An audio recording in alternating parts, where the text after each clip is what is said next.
Hello दोस्तों, कैसे हो? आपका स्वागत है त्रिपाण स्टडी सेंटर में। आज जो हम करने जा रहे हैं क्लास 12th एनआईयूएस बोर्ड का जो है चैप्टर नंबर 31। ये चैप्टर अत्यंत महत्वपूर्ण है। ये बायोलॉजी का चैप्टर है जिसमें हम करेंगे इम्यूनो बायोलॉजी ऑन इंट्रोडक्शन। देखिए दोस्तों, ये चैप्टर कई मानने में कई क्लास के बच्चों के लिए इंपॉर्टेंट है, चाहे सीबीएसई हो, चाहे एनसीईआरटी बुक फॉलो करते हो, चाहे यूपी बोर्ड को, चाहे बिहार बोर्ड के बच्चे हो। अगर उनके सब्जेक्ट में इम्यूनो बायोलॉजी है यानी इम्यून सिस्टम के विषय में है तो ये काफ़ी चैप्टर उनके लिए अत्यंत महत्वपूर्ण होगा और इसमें वो बहुत कुछ जान भी सकेंगे, क्योंकि आपको पता ही है कि त्रिपाण सेंटर जो है ये हिंदी इंग्लिश दोनों ही माध्यम में आपके समक्ष एक्सप्लेन किया जाता है और साथ में आपका डिस्प्ले भी जो होता है वो हिंदी इंग्लिश दोनों माध्यम में होता है। तो ये आपके लिए डबल डोज के समान हो जाएगा। ठीक है, आपको पता है कि इस चैप्टर में जो है हम बहुत कुछ जानेंगे, जो है ह्यूमन सिस्टम के विषय में हम चर्चा करेंगे और जानेंगे कितने टाइप्स की है। ठीक है, एक नेचुरल इम्यूनिटी क्या होती है और जो पासिव क्या होती है, इसके विषय में हम विस्तार पूर्वक जानेंगे और बहुत कुछ जानेंगे जो इस चैप्टर में है। लेकिन आपको पता है कि चैप्टर स्टार्ट करने से पहले एक बात जो मैं हमेशा कहता हूं, जिसको आपको सोचना भी चाहिए, विचार भी करना चाहिए और अमल भी करना चाहिए, वो ये है कि जब भी वीडियो देखिए पूरा देखिए, क्योंकि अधूरा जानकारी सदैव खतरनाक होता है। साथ में एक इंपॉर्टेंट बात ये भी रहता है, अगर आप पहली बार वीडियो देख रहे हो तो लाइक शेयर सब्सक्राइब करना मत भूलना। क्योंकि दोस्तों लाइक कीजिएगा तो बनाने वाले का मनोबल बढ़ता है, सब्सक्राइब कीजिएगा तो इससे ये होता है कि जब भी मैं कोई वीडियो डालूंगा उसका नोटिफिकेशन आपको समय रहते मिल जाएगा। और देखिए, शेयर का मतलब ये होता है कि आपके थ्रू ना जाने किन बच्चों को हेल्प मिल जाए, ये आप भी नहीं जानोगे, इसलिए जो है आप शेयर जरूर करो। ठीक है, व्हाट्सएप स्टेटस पे भी लगाओ। दोस्तों एनएसएस सेंटर जो कई मानने में बहुत से बच्चों के लिए हेल्पफुल है, चाहे वो 8th क्लास हो, 9th 10th 11th 12th हो, चाहे वो एनआईयूएस बोर्ड के बच्चे हों, ठीक है, चाहे बीए एमए के बच्चे हो, सभी क्लासों के लिए कुछ ना कुछ जो है त्रिपाण सेंटर में उपलब्ध है। तो इसलिए आपके लिए जरूरी है कि आप सब्सक्राइब करके इसको चैनल को जो है सेव कर लो, नहीं तो बाद में अगर रिसर्च करोगे तो शायद आपको ये चैनल प्राप्त ना हो। तो इसलिए सोचना नहीं, विचार नहीं करना है, सब्सक्राइब करके जो है अपने पास सेव करना है। दोस्तों ये तो बात था आपके लिए, लेकिन अब देखते हैं हमारा आज टॉपिक क्या है। The most important chapters is a immunobiology on introduction. There is a most important chapter here is a NIS student. We all get infections but some of us fall sick and more frequently than other. This is related to the immune system. Proper functioning of immune system protect us from infection. On the other hand, there is a malfunctioning or provide the opportunity to be an infection agent from causing of disease. And besides the protection from the infection, immune system also perform a number of other functions. It is about all this that you will be learn this lesson. And after complete this lesson, you will be able to define the term of immunity and explain the concept of self and non-self, describe the types of defense of mechanism in the body, and describe the types of immunity. And the list that describe the various cell of immune system and different between to the cellular and humoral immunities in a innate and acquired immunity, and describe the various component of immune system. And also here they are explained to the concept of immunization, vaccination, and the list various types of vaccines. So it's a very important topic today is doing here. तो यहाँ पर हम बात करेंगे प्रतिरक्षा जैविक एवं परिचय। देखिए ये चैप्टर जो कई मायने में इंपॉर्टेंट है, कई क्लास के बच्चों के लिए है, चाहे वो सीबीएसई हो, चाहे वो एनआईयूएस के बच्चे हो या यूपी बिहार बोर्ड के हो। इसमें उनका जो है अगर प्रतिरक्षा जैविक एवं परिचय है तो इसका मतलब चैप्टर उनके लिए अत्यंत महत्वपूर्ण साबित होगा, क्योंकि इसमें हम प्रतिरक्षा जैविकी की विषय में चर्चा करेंगे। कहते हैं जीव में कभी न कभी हम सभी को संक्रमण होते हैं, यानी इंसान जो है कभी न कभी या कोई भी जीव जंतु है बीमार पड़ता ही है, संक्रमित होता ही है। लेकिन कुछ लोग औरों की अपेक्षा अधिक जल्दी संक्रमित होते हैं और इसका संबंध है प्रतिरक्षा तंत्र से है, ह्यूमन सिस्टम से है।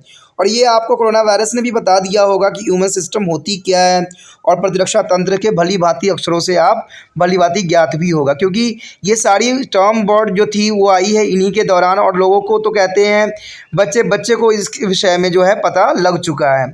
देखा जाए प्रतिरक्षा तंत्र का सुचारू रूप से कार्य करना हमें संक्रमण से बचाता है। दूसरी ओर इसकी दोषपूर्ण ढंग से कार्य करने पर जो है संक्रमणकारी कारकों को संक्रमण करने के अवसर भी प्राप्त हो जाते हैं, यानी कुछ कारक होते हैं जिसको हम अवसर देते हैं और वो हमें जो है बीमार करने के लिए काफ़ी सक्षम होते हैं। हम रोगों से ग्रसित हो जाते हैं और संक्रमित की रक्षा करने के साथ साथ प्रतिरक्षा तंत्र कई दूसरे कार्य भी करते हैं। इन सभी के बारे में जो है हम इस पाठ में जानेंगे और समझेंगे। लेकिन आपको पता है कि जब चैप्टर आप क्लियर कर लोगे तो आप कई मानने में कई बातों और कई डेफिनेशनों को जो है प्रतिपादित करने के लिए अप्लीकेबल हो जाओगे। जैसे कि आपको पता है कि प्रतिरक्षा की आप परिभाषा कर पाओगे, अपने और पढ़ाई के भी बारे में संकल्प कर पाओगे, शरीर की जो है प्रतिरक्षा और क्रियाविधि के बारे में भी जान पाओगे, शरीर की प्रतिरक्षा तंत्र के विषय में भी जानोगे, प्रतिरक्षा तंत्रों के संबंधी विभिन्न कोशिकाओं के सुचारू कर सकेंगे और उनके भी वर्णन कर सकने में सक्षम हो जाओगे। कोशिका और ह्यूमरस की जो है प्रतिरक्षा में सहज, इनर सहज और जो है क्वायर प्रतिरक्षा भेद भी कर पाओगे और प्रतिरक्षा तंत्र के विभिन्न घटकों के विषय में भी यहाँ पर चर्चा बहुत आसानी से कर सकोगे। साथ में इम्पोर्टेंट ये भी रहेगा कि प्रतिरक्षीकरण यानी टीकाकरण की संकल्पना की व्याख्या करेंगे और विभिन्न प्रकार के टीकों वैक्सीनों की सुचारू कर सकेंगे। तो ये सारे अत्यंत महत्वपूर्ण होने वाला है। अब देखते हैं कि हमारा आज पहला टॉपिक क्या है। Here the first topic is immunity. What do you mean to immunity? Immunity is the broadly defined as the capacity of the body to recognize a material as a foreign to itself and neutralize stimulate of metabolism then without injury to the organ tissue. That is called to the immunity. Immunity is simply language. The immunobiology is the study of organization and functioning of the immune system. The immune system provides the immunity protection against the disease. There is a most important here are definitions on the protection against disease is the immunity.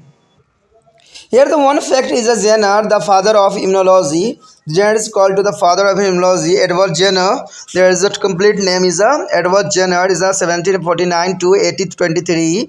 Is a considered to be a father of modern immunology, and is a demonstrated is that is the inclusions of cowpox is a crust afforded to the protection of a human against to the smallpox. He observed that is a milkmaid who has recovered that a cowpox is never to contracted with the disease smallpox. Another there is the name of vaccines for Latin words Vacca. Vacca for the cow is a name with into the belong to the a milkmaid, and there is a vaccination individually be a protect from to small virus. There is smallpox virus. Such a protection give them that is called the immunity.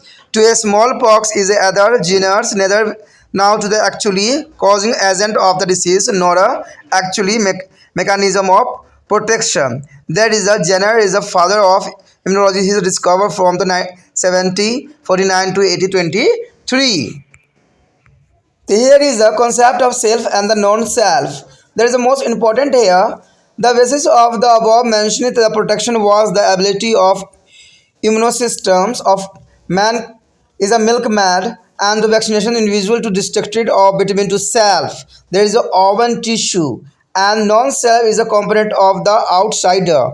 The smallpox virus is the context and their individual induced the is a psychologically is response immuno response is a substance that are different from to self component. For example, on immuno response is a induced against the pathogen here is a bacteria, virus, fungi and the parasite. There is a different types of pathogen here is a bacteria, virus, fungi and parasites attacking to the body of host. That is the most important. Let's now to learn about the different way which the body defect itself from to the pathogen and other harmful substance. दोस्तों यहाँ पर जो बात आया है प्रतिरक्षा यानी immunity की बात आ रही है प्रतिरक्षा तंत्र की। देखिए ये प्रतिरक्षा तंत्र से तो आप भली भांति परिचित ही होंगे। कहते हैं प्रतिरक्षा के व्यापक रूप से इस प्रकार परिभाषित किया जा सकता है कि शरीर की वह क्षमता जिसके द्वारा शरीर बाहरी पदार्थों को पहचानने और अपने उत्कों की क्षति पहुंचाकर या बिना क्षति पहुंचाकर बाहरी पदार्थ को निष्पादित निष्कर्षित और उपचयित कर देते हैं। तो बात तो इतना इंपॉर्टेंट है, अब समझ में आ गया होगा कि इम्यूनिटी का मतलब यही होता है कि कोई बाहरी पदार्थ हम पे अटैक करता है तो हमारे शरीर के जो इम्यूनिटी होती है उसको वो बाहर ही रहने देती है, अंदर प्रवेश करने के लिए वो अपना बैरियर बना लेती है। तो इसी को इम्यूनिटी कहते हैं। अगर इम्यूनिटी रहता है तो आप कोई भी वायरस के रिगार्डिंग आपका प्रतिरक्षा तंत्र एक्टिव हो जाएगा और उसको आपके बॉडी में एंट्री नहीं करने देगा। अगर एंट्री हो भी गया तो उसको जो है हमारा इम्यून सिस्टम जो है उसको नष्ट तहस नहस कर देगा। तो ये काफ़ी इंपॉर्टेंट बात है। तो इसी को हम इम्यूनिटी कहते हैं या इसी को इम्यूनिटी क्षमता भी कह सकते हो, जिसमें निष्प्रभावित कर देती है, निष्क्रिय कर देती है, उपचयित कर देती है। तो ये तभी संभव होता है जब व्यक्ति का इम्यून सिस्टम तगड़ा हो, इम्यून सिस्टम में पूरी तरह की जो है पावर हो। अब यहाँ पर बात करें हम जो इम्यूनोबायोलॉजी की बात करते हैं यानी प्रतिरक्षा जैविकी की बात करेंगे, तो इसमें बात यही आती है कि जो प्रतिरक्षा जैविकों में प्रतिरक्षा तंत्र के संगठन का जो है कार्य प्रणाली का अध्ययन किया जाता है, यानी किस प्रकार वो कार्य करता है, इस विषय में यहाँ पर चर्चा की जाती है। प्रतिरक्षा तंत्र रोगों के लिए प्रतिरक्षा रोगों से बचाव प्रदान करता है। तो देखिए प्रतिरक्षा तंत्र जो होता है हमारे अंदर बॉडी जो बीमारी होती है उससे बचाव के लिए ये काफ़ी कारगर सिद्ध होती है। तो ये काफ़ी इंपॉर्टेंट यहाँ बात रखता है। अगर हम बात करें जेनर की प्रतिरक्षा विज्ञान के जनक के रूप में, देखिए एडवर्ड जेनर जो थे काफ़ी जुझारू साइंटिस्ट थे, उन्होंने हर बात पे यहाँ पर अध्ययन करने की कोशिश किया, तो इसलिए इनको जो है प्रतिरक्षा तंत्र के जो है जनक के रूप में जाना जाता है, यानी फादर ऑफ जो है इम्यूनिटी, इन्हीं को माना गया। क्योंकि एडवर्ड जेनर ने कहते हैं 1700 जो है 49 से लेकर 1823 ईस्वी तक आधुनिक प्रतिरक्षा जैविक के जनक माने जाते हैं। उन्होंने बताया है कि जो है गो चेचक की पपड़ी यानी क्रस्टेड की टीका लगाने यानी इंक्लूलेशन से मानव में जो है चेचक के विरुद्ध प्रतिरक्षा हो जाता है। तो देखिए ये बात काफ़ी इंपॉर्टेंट भी उन्होंने बताया था। उन्होंने देखा कि अगर ग्वालियंस एक बार गौ चेचक संक्रमण हो जाने के बाद स्वस्थ हो गया है तो उन्हें कभी भी चेचक का संक्रमण दोबारा नहीं होता है। तो ये तो बहुत इंपॉर्टेंट बात उन्होंने बताई थी कि अगर चेचक किसी को एक बार हो गया है तो दोबारा जो है नहीं होता है। कारण ये होता है कि वो पहले जो उसको पहली बार हुआ है तो उसका ह्यूमन सिस्टम जो है उसको रिकग्नाइज कर लेता है, पहचान लेता है, और दूसरी बार वही बीमारी उस पर अटैक करता है तो वो उसको होने नहीं देता है, क्योंकि उसकी ह्यूमन सिस्टम तगड़ी होती है, तभी ये कंडीशन पैदा होता है। कई बार तो देखने को मिला है कि अगर स्मॉल पॉक्स हो या काऊ पॉक्स हो तो ये दोबारा भी हो जाने के चांसेस बढ़ जाते हैं, लेकिन तब होते हैं जब उनके इम्यून सिस्टम कमज़ोर हो। तो ये बात बहुत इंपॉर्टेंट रखता है कि ह्यूमन सिस्टम जो होती है इन सब बातों पे डिपेंड करती है। ठीक है, तो इसी बात को जो है जेनर ने जो है प्रतिरक्षा तंत्र के में पूरी बात को जो है दृष्टिगोचर रखा था। कहते हैं अंततः गाय के लिए प्रयुक्त लैटिन शब्द वैका से वैक्सीनेशंस यानी टीकाकरण शब्द प्रचलित हुआ है। ग्वालिंस का टीका लगाए गए व्यक्ति चेचक के संक्रमण से बचे रहे। इस सुरक्षा में उन्हें चेचक के विरुद्ध असंक्रमण प्रदान की दापी जेनर की न तो इस रोग से वास्तविक कारक के बारे में कोई भी जानकारी थी और न ही सुरक्षा प्रणाली कोई ज्ञान था। क्योंकि देखिए बेशकली हम जो है एडवर्ड जेनर को जो है इसका फादर मानते हैं, लेकिन फिर भी कहा जाए तो उस समय इन सब बातों की बहुत ही कम ज्ञान था, लेकिन फिर भी इन्होंने जो योगदान दिया वो काफ़ी सराहनीय थी और इसी योगदान की वजह से जो है आगे इतने बड़े खोज हो सकी। बात यहाँ पर आता है अपने और पराये की संकल्पना। देखिए अपने और पराये की संकल्पना बहुत इम्पोर्टेंट होता है। अपने होते हैं वो ठीक है जो आपके लिए अच्छे होते हैं, और जो पराये होते हैं जो आपको बहुत तरह के नुकसान पहुँचाते हैं। तो ये बात अपने और पराये की यहाँ पर आ जाती है। ऊपर बताई गई सुरक्षा का आधार था गोलेनिक का टीका लगाए गए व्यक्तियों में अपने स्वयं ऊतक और पराये जो बाहरी व्यक्तियों को संगठित यानी चेचक का वायरस के बीच भेद कर पाने की क्षमता।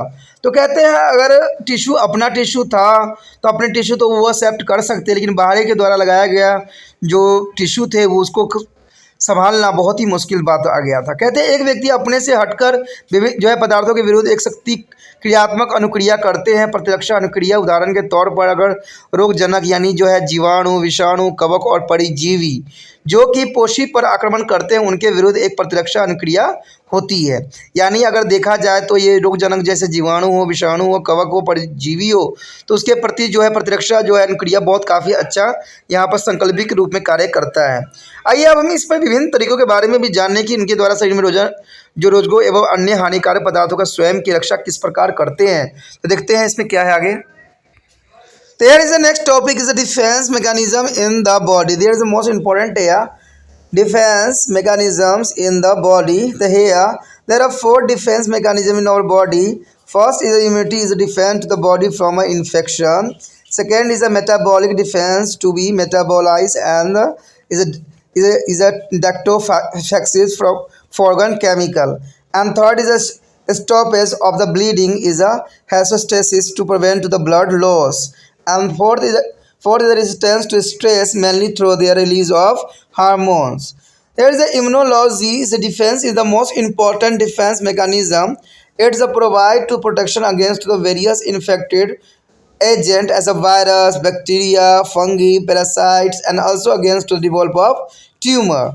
There is a defense mechanism of body is the most important for here mechanisms, and there is the immunological defense serves on three main functions here. So there defense against the microorganism and recognize and destructed of the mutant cell surveillances, and here third is the removals of damaged and non-functioning cell to maintain a normal state of homeostasis. There is the most important is the surveillance here and defense to the microorganism. There is the immunological defense serve of the main function here.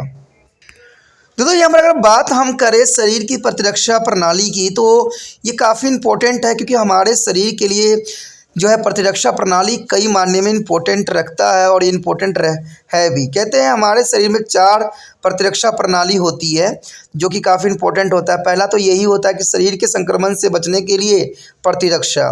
दूसरी यही होती है कि बाहरी रसायनों के उपचार के जो है निराविषीकरण के लिए उपचारी सुरक्षा प्रदान करना। और दूसरा जो होता है रक्त स्वायत्त थमना, यानी haemostasis.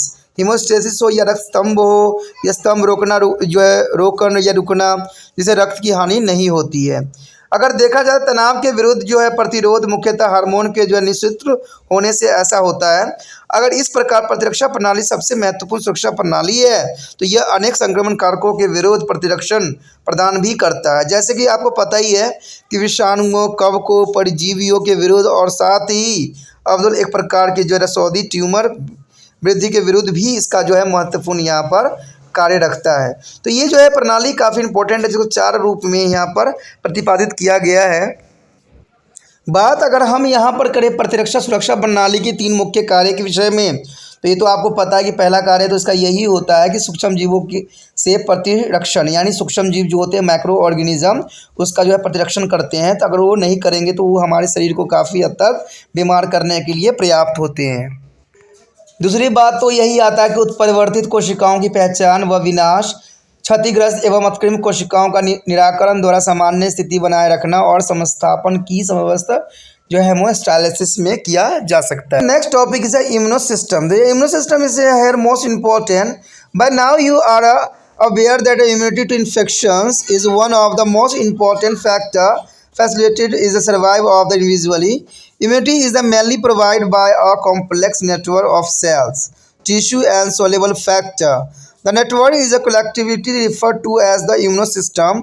Cell is a participating in the immune response are the organized into the discrete and the lymphoid tissue and organ. There is a most important here immune system. There is a tissue and the organ involved in the immune system here. The lymphoid organs are divided into 2 groups mainly here. A central lymphoid organ is a primary lymphoid tissue, example thymus and bone marrow. There is show here. Here show the major lymphoid organ and tissue here. There is a primary lymphoid organ and secondary lymphoid organs and tissue here. The thymus, bone marrow, spleen there here is the primary lymphoid organs. On the other side is the bladders, rings, lymph node is the toxins, androgens and the branchials, lymphoid node, bone marrow, lymphopropia, mentous lymphoid nodes, and there is a pairwise patches and the residual lymphoid tissue and the lymphoid nodes here. The major lymphoid organs and tissue here present this diagram. There is the most important diagram show in this diagram. The second is a peripheral lymphoid organ and secondary lymphoid tissue. Examples as a pair is a patches, is a toxins, is a lymphoid node, and the mucosa is associated to the lymphoid tissue is a MLT, and which is associated with there is a respiratory system, erythrocytes and alimentary canal. They show in this figure. And the next here, cell of immune system. The cells of immune system here, the first is the lymphocytes, lymphoid cell. There are lymphocyte, lymphoid cell here. All these are individually to derived from to the hematopoiesis and the blood cells, the producing stem cell of the bone marrow. There is a bone marrow here, and stem is a cells mean to the undifferentiated cells, and which can undergoes to the unlimited divisions and can be given rise to one or several different cell types.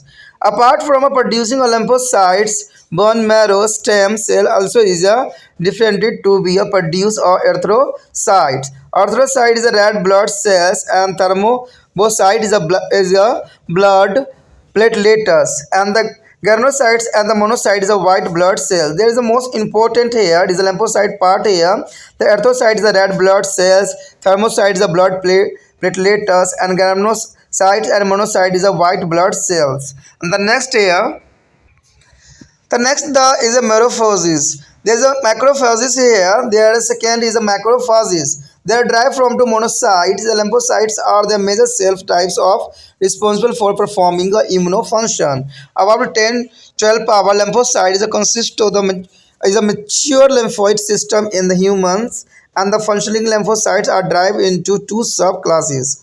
There is a B cells and B lymphocyte. T cells are T lymphocytes. Morphologically, these cells cannot be differentiated, but of functioning, these are their districted cell of human system and differentiated on the basis of the presence or the absence a specific cell surface is a markers. Here is the B cells means B lymphocytes here. The main function of B cells here, initially antibody mediated to immune response and transfer into the plasma cells, which is a secret to the antibody. That is the most important. And the next is the origin of B cells. The B cells. What you mean to origin of B cells here? There is the origin of B cells. The B cell stand of the viewer is the study is the birds. Showed that is the birds is the fabricus as a Hindu god is lymphoid organs was the site of antibody producing cells. And these cells are therefore to term to the B cells is a B derived from to the versa of the fabricus. B cells mature in their bone marrow and then are carried by their blood to be a peripheral lymphoid organ. In a mammals, B cell is a linkage began to the fetus embryonic liver. This process began to during the 8th weeks of human gestation, means pregnancy. The fetus of the liver is a continuously to be the major cyst for the production of the B cells, and until we are into the second is a trimester is a 4 to 5 month of pregnancy. A stem cell there is a populate for the bone marrows, and therefore B cells are continuously producing in the bone marrow throughout life. There show the bone marrow here diagram, and there is a hemophagocytic stem cell. There is as divided is a thymus is a different part. There are thermocytes, erythrocytes, T lymphocyte, B lymphoimmunocytes. They are present here. And there is also is a granulocytes, monocyte, is communities, antibody producing plasma cells, immunocomplex. There is a origin of B and T cells here. There is a origin for the bone marrow.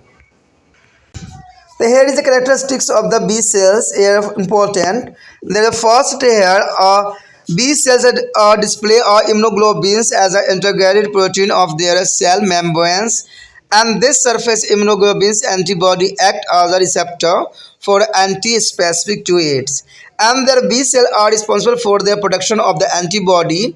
Is activated the B cells is a transfer into plasma cells. You will learn about the antigens and antibody in the next section of lesson. There is the most important here is the characteristics of B cells here. There is shown in this diagram the flow chart is the processing of antigens here of B cells. There produce plasma is a cells and cell membranes. There is the most important and goes based to there is a specific antibody. There is a B cell differentiation and the anti-production here. Here is the plasma cell is a produce 1,000 of antibody molecules per second before they are die in a day or so. There is a most important fact here. A plasma cell produce 1,000 of antibody molecules per second before they are die in the day or so. The sum of B cell is a progeny do not differentiate into the plasma cell but rather become a memory cells, and which are produced to antibodies in the event of antigen is a reappearing against a future. There is the most important here. The next here is a B is a T cell means T lymphocyte. There is a T cell is a T lymphocyte here.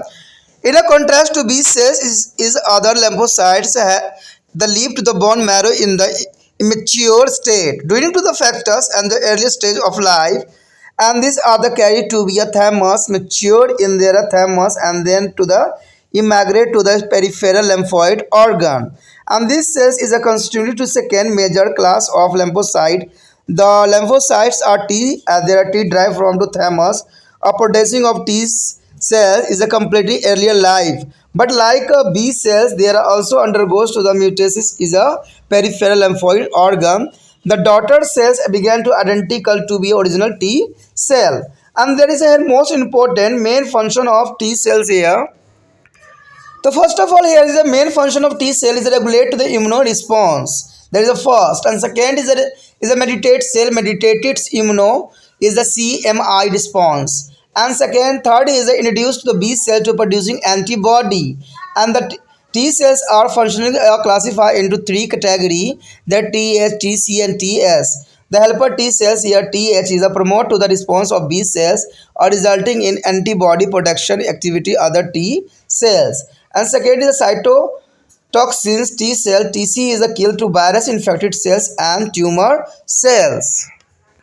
And third here there is suppressor is a T cells a TS here. Suppressor T helper T cells and maybe also B cell is a limit regulate activity of the latter. And thus we see that a T cell is a meditate two general types of immunologics is a function, effector and regulator. The statutory T cells are differential on the basis of presence of absence some or specific surface molecules. T cell receptor, but both B cells and T cell work in the cooperations. There is a cooperation to the each other. यदि बात करें हम प्रतिरक्षा तंत्र यानी human system की, तो इसमें कोई दो राय नहीं है कि हमारा ह्यूमन सिस्टम हमारे लिए कितना उपयोगी सिद्ध है और ये हमारे कई तरह के संक्रमण को बचाने के लिए भी सुचारू रूप से कार्य करता है। हम जानते हैं कि संक्रमण के प्रति रोग क्षमता जो है प्रतिरक्षा एवं महत्वपूर्ण कारक है जो एक व्यक्ति को जो है अस्तित्व को जो है सुदृढ़ बनाता है, यानी बहुत ही इंपॉर्टेंट बनाता है और ये सारे ह्यूमन सिस्टम की वजह से ही संभव हुआ है।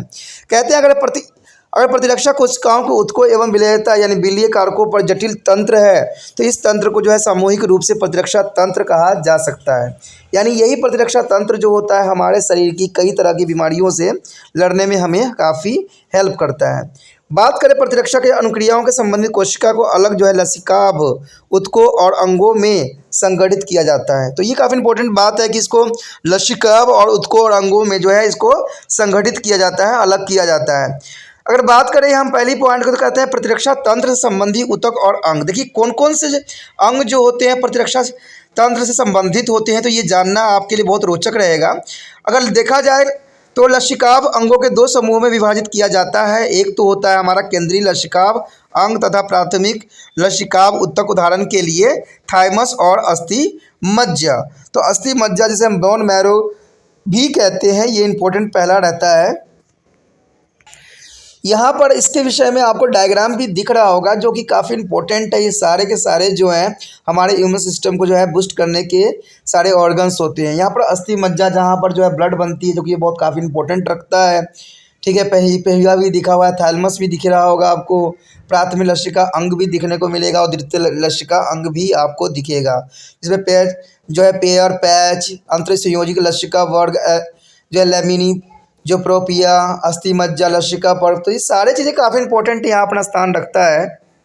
तो ये सारे के सारे जो है मुख्य लसिका अंग का ऊतक हैं जो आप यहाँ पर देख रहे हो। तो ये आपको काफ़ी जो है समझाने के लिए काफ़ी है कि सारे जो है हमारे ह्यूमन सिस्टम के पार्ट हैं जो हमारे शरीर में ह्यूमन सिस्टम को विकास करने में अपना अत्यंत महत्वपूर्ण योगदान देते हैं। अगर बात यहाँ करें प्रदेशी लसिका अंग या द्वितीय लसिका ऊतक के, तो उदाहरण के लिए जो है पहली जो है पेचर पैच टर्निमस लसिका पर्व मैक्यूलस युकृत लसिका ऊतक एमएलटी जो श्वसन तंत्र मूत्र अंग और आहार नाली से संबंधित है, जैसे कि हम चित्र में भी अभी देखे हैं। तो ये सारे के सारे जो होते हैं एक तरह से देखा जाए तो द्वितीयक में आते हैं जो कि हमारे इम्यून सिस्टम को बूस्ट करने के लिए काफ़ी होते हैं। अब हम देखते हैं कि प्रतिरक्षा तंत्र की कोशिकाएँ कौन कौन सी होती है। तो यहाँ पर अगर बात आता है कि प्रतिरक्षा तंत्र की कोशिकाएं कौन कौन सी है, तो पहली तो यही आता है लसिकाणु। देखिए लसिकाणु जो होता है लसिकाभ कोशिकाएं भी कहते हैं, हम इसको लसिकाभ कोशिकाएं भी कहते हैं। कहते हैं ये सभी आरंभ में जो है अस्थि मज्जा के रुधिर उत्पन्न करने वाले रक्तोत्पत्ति स्टोम सेल्स अथवा वृत्त कोशिकाओं से वृत्त उत्पन्न होती है और वृत्त कोशिका का अर्थ जो है अविभेदित कोशिकाओं से है, जिनमें असीमित विखंडन हो सकते हैं और जो एक या अनेक प्रकार की कोशिकाओं को जो उत्पन्न कर सकती है। कहते हैं अगर लसिकाणुओं को उत्पन्न करने के अलावा अस्थि मज्जा स्टोम कोशिकाओं में बढ़कर जो है रक्ताणु यानी अर्थोसाइटिस, लाल रुधिर कोशिकाएं, जो है विषमाणु यानी ब्लड प्लेटलेट्स, रक्त पटकाणु और कणकाणु यानी ग्रेनुलोसाइट्स एक कोशिकाणुओं में मोनोसाइट श्वेत रक्त कोशिका यानी वाइट ब्लड सेल बनाती है। तो ये लसिकाणु जो है काफ़ी इंपॉर्टेंट है, जिसमें हर तरह के चीज़ आपको देखने को मिलेगा, चाहे वो अर्थोसाइट्स हो या लाल रुधिर कोशिका हो, ब्लड प्लेटलेट्स हो, ग्रेमेटोसाइट्स हो, ठीक है, या वाइट ब्लड सेल्स हो। तो सारे चीज़ें जो होती है इसी में सम्मिलित होती है, जो कि हमारे शरीर के लिए अत्यंत महत्वपूर्ण रहता है। उसके पश्चात आता है वृत्तभक्षकाणु। देखिए वृत्तभक्षकाणु होती है ये एक केंद्रिकाणु यानी मोनोसाइटों से जो है उत्पन्न होते हैं और प्रतिरक्षा कार्य करने के लिए उत्तरदायी मुख्य कोशिका प्रकार की लसिकाएं जो है लसिका कोशिकाएं हैं। कहते हैं लगभग अगर 10 की पावर 12 देखा जाए तो लसिकाएं कोशिकाओं के प्रवृत्त लसिकाम प्रणाली का निर्माण करती है और कार्य के अनुसार इन्हें 2 भागों में विभक्त किया गया है। तो इसको 2 भागों में जो है बांटने की कोशिश किया गया है। एक तो है बी कोशिकाएँ, ठीक है, जिसमें बी लसिकाणु होते हैं, और एक होता है टी कोशिकाएँ यानी टी लसिकाणु। तो ये दोनों चीज़ें जो है काफ़ी इंपॉर्टेंट रखता है। कहते हैं आकृति के आधार पर इन कोशिकाओं को भेद नहीं किया जा सकता, लेकिन क्रियात्मक रूप से जो है ये भिन्न होते हैं। प्रतिरक्षा तंत्र की कोशिकाओं में विशिष्ट कोशिका स्थित संकेतिक तथा उपस्थिति तथा अनुपस्थिति के आधार पर भी भेद किया जा सकता है, जो कि काफ़ी इंपॉर्टेंट बात यहाँ पर आता है।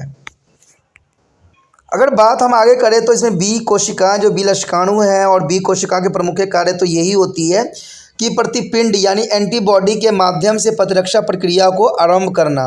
तो ये तो हर जगह बहुत काफ़ी इंपॉर्टेंट योगदान देता है कि प्रतिपिंड यानी एंटीबॉडी का काम ही होता है कि प्रतिरक्षा प्रक्रिया को आरंभ करके जो है हमारे शरीर को जो है रक्षा कर दे बाहरी फोर्गन जो भी मटेरियल बॉडी में एंट्री कर रहा है उसके प्रति। अगर देखा जाए प्रतिपिंड एंटीबॉडी श्वेत करने वाली प्लाज्मा कोशिकाओं में रूपांतरित होना, तो ये भी काफ़ी इंपॉर्टेंट यहाँ पर योगदान देता है। अगर हम बात करें बी कोशिका की उत्पत्ति के विषय में तो ये भी बहुत काफ़ी रोचक रहेगा। अगर बात करें बी वर्षा इनपुटिलिका के लिए उपयुक्त होती है। पक्षियों पर किए गए अध्ययन से पता चलता है कि पक्षियों में पाई जाने वाले फेलेसियोट प्रपूटी यानी पशु आहार नली की लसिका अंग प्रतिपिंड कोशिकाओं के आरंभिक जो है उत्पादन का स्थान था। इस कोशिकाओं के बी कोशिका कहा जाता है और बी की उत्पत्ति जो है वर्षा ऑफ फैब्रिकस से हुई है, यानी वर्षा ऑफ फैब्रिकस से हुई माना गया है। बी कोशिकाओं में अस्थि मज्जा में प्रवृत्त होती है और तब पश्चात रक्त द्वारा जो है प्रदीर्घित लसिकाएं अंगों तक ले जाए जाते हैं। स्तनधारियों में बी कोशिकाओं के वंश आरंभ में जो है भ्रूणित युकृत में उत्पन्न होते थे और ये प्रक्रिया मानव जो है सर्गभता को 8वें सप्ताह में आरंभ होती थी। भ्रूण वर्णित युकृत जो होती है बी कोशिकाओं के उत्पादन का प्रमुख स्थान माना गया था और स्तंभ 4 से 6 माह तक बना रहा। स्टोम कोशिका फिर अस्थि मज्जा में बस जाती है और इसके बाद उम्र भर बी कोशिका अनवरत रूप से जो अस्थि मज्जा में उत्पन्न होती रहती है। यानी जहाँ पर जो है ब्लड का बनते हैं वो अस्थि मज्जा होती है और यहाँ से जो है बी कोशिकाओं की उत्पत्ति संभव हुआ, यानी बर्ड्स ऑफ फैब्रिका से जो है इसकी उत्पत्ति माना गया। लेकिन इसमें जो है अस्थि मज्जा काफ़ी इंपॉर्टेंट योगदान दिया और ये भ्रूण में विकास का जो है प्रथम चरण माना गया था। जैसे कि आप ये डायग्राम में भी देख सकते हो कि अस्थि मज्जा से ही इसका जो है उत्पत्ति दिखाया गया है। अस्थि मज्जा ही आपको पहला दिखेगा, उसके बाद रक्त उत्पत्ति स्टोम और वृत्त कोशिकाएं दिखेंगे। उसके बाद जो है ये थाइमस में जो है काफ़ी भागों में विभक्त हो गया है। इसमें जो है थाइमस जो है बिंदु जो है बिंबाणु यानी थैमोसाइटोस में, रक्ताणु ब्रोकोसाइटिस मोनोसाइटिस में, एंटीजन संवेदनशील, टी लसिकाणु बी लसिकाणु, ठीक है। तो सारे चीज़ें में व्यक्त कर दिया है, यानी बी कोशिका और टी कोशिका की उत्पत्ति का जो है ये चरण सीमा बताई गई है जहाँ से इसकी उत्पत्ति जो हुई है। तो देखा जाए तो बोन मैरो ही जो है सबसे प्रथम स्थान माना जा सकता है। यहाँ पर कोशिकाणुओं के अभिलक्षण की बात हम करें तो कहते हैं बी कोशिकाणु में जो है इम्यूनोग्लोब्यूलिन्स की अपनी कोशिका झिल्ली के जो है विभिन्न जो है प्रोटीनों के रूप में दर्शाई जाती है और कहते हैं ये सतत जो है इम्यूनोग्लोब्यूलिन्स यानी जो है प्रतिपिंड एंटीबॉडी इसके विशिष्ट प्रतिजन एंटीजन के लिए जो है ग्राही ग्राहक का कार्य काम भी करती है। बी कोशिकाओं जो है एंटीबॉडी के निर्माण के लिए उत्तरदायी होती है और सक्रिय बी कोशिकाएं प्लाज्मा कोशिकाओं में परिवर्तित होती रहती है। ठीक है, आप आगामी खंडों में जो है प्रतिजनन यानी एंटीजनन और जो है एंटीपिंड यानी एंटीबॉडी के विषय में भी जानोगे कि प्रतिपिंड जो है एंटीबॉडी उसका क्या कार्य है। तो देखिए यहाँ पर एक डायग्राम भी आपको दिख रहा होगा। तो इस डायग्राम में अगर आप देखोगे तो संशोधित प्रतिजन जो है एंटीजन आपको दिख रहे होंगे, बी कोशिकाओं के साथ अटैच है और स्मृति कोशिका भी दिखेगा और प्लाज्मा कोशिका भी दिखेगा। तो ये जो डायग्राम है काफ़ी कुछ बताने के लिए पर्याप्त है कि बी कोशिका विभेदित और प्रतिपिंड निर्माण किस प्रकार होता है। तो विशेष प्रतिपिंड निर्माण कुछ इसी प्रकार से होता है, जो कि काफ़ी इंपॉर्टेंट बात यहाँ पर रहता है। अगर यहाँ एक फैक्ट की बात करें तो आपको पता होना चाहिए कि प्लाज्मा कोशिका एक या अधिक दिनों में मर जाने से पूर्व हजारों की संख्या में प्रतिपिंड अणु प्रति सेकंड उत्पन्न करती है। देखिए कितनी इंपॉर्टेंट बात यहाँ पर आ गया कि प्लाज्मा कोशिका एक या अधिक दिनों में मर जाने से पूर्व, यानी जो है हमारा कोशिका जो है प्लाज्मा कोशिका जो होती है एक या अधिक दिनों में ही मर जाती है। ठीक है, लेकिन मरने से पहले वो जो है पूर्व हजारों की संख्या में जो है ये प्रतिपिंड यानी एंटीबॉडी अणु बना देते हैं, यानी पर सेकंड के हिसाब से। कहते हैं बी कोशिकाओं की कुछ जो है तृतीय प्लाज्मा कोशिकाओं में भेदित नहीं होती है, वरना स्मृति यानी मेमोरी कोशिका बन जाती है, जो प्रतिजनन के भविष्य में पुण्य प्रकट होने की स्थिति में प्रतिपिंड यानी एंटीबॉडी बनती है। तो ये काफ़ी इंपॉर्टेंट बात यहाँ पर रखता है, क्योंकि देखिए कोई भी प्लाज्मा कोशिका मरने से पहले हजारों के में जो है यहाँ पर प्रतिपिंड यानी एंटीबॉडी तैयार कर देती है हमारे शरीर के लिए। तो ये काफ़ी इंपॉर्टेंट बात रखता है। अगर हम बात करें टी सेल के विषय में, तो यहाँ पर टी सेल जो होती है टी कोशिकाएं यानी टी लक्षणाणु भी कहते हैं इसको।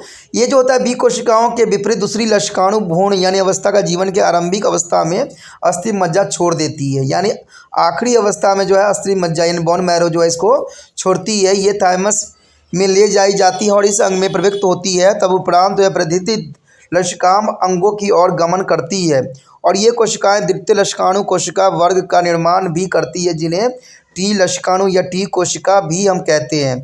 टी की जो है उत्पत्ति थाइमस यानी थाइमस से हुई है, लेकिन जो है बी कोशिका की भांति इसकी भी प्रथित लक्षिकाव अंगों में जो है सूत्री विभाजन होती है, यानी सूत्री विभाजन के द्वारा ही यह आगे विभक्त होता है। अंततः कोशिका के मूल्य जो है टी कोशिका के समरूप ही होती है। तो ये काफ़ी इंपॉर्टेंट बात यहाँ पर है टी कोशिकाओं के लिए, और जो बच्चों के विषय में टी कोशिकाएँ हैं तो ये काफ़ी इंपॉर्टेंट बात रहता है।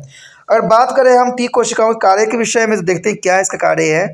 तो सबसे पहली बात तो यही आती है, अगर हम टी कोशिकाओं के मुख्य कार्य के विषय में बात करें तो प्रतिरक्षा जो है प्रतिक्रिया का नियमन करती है, यानी प्रतिरक्षण प्रतिक्रिया का नियमन करती है, और कोशिका मध्यस्थ प्रतिरक्षा अनुक्रिया की जो है मध्यस्थता भी यही करती है। प्रतिरक्षा बनाने के लिए बी कोशिकाओं के जो है प्रेरित भी करना इसी का कार्य होता है, और टी कोशिकाओं के उनकी क्रियाशीलता के अनुसार 3 वर्गों में विभाजित करना इसी का कार्य होता है। तो ये कई मानने में इंपॉर्टेंट रहता है। अगर देखा जाए सहायक टी कोशिका सबसे पहले निर्माण करती है, सहायक टी कोशिका जिसको हम टी एच के नाम से भी जानते हैं।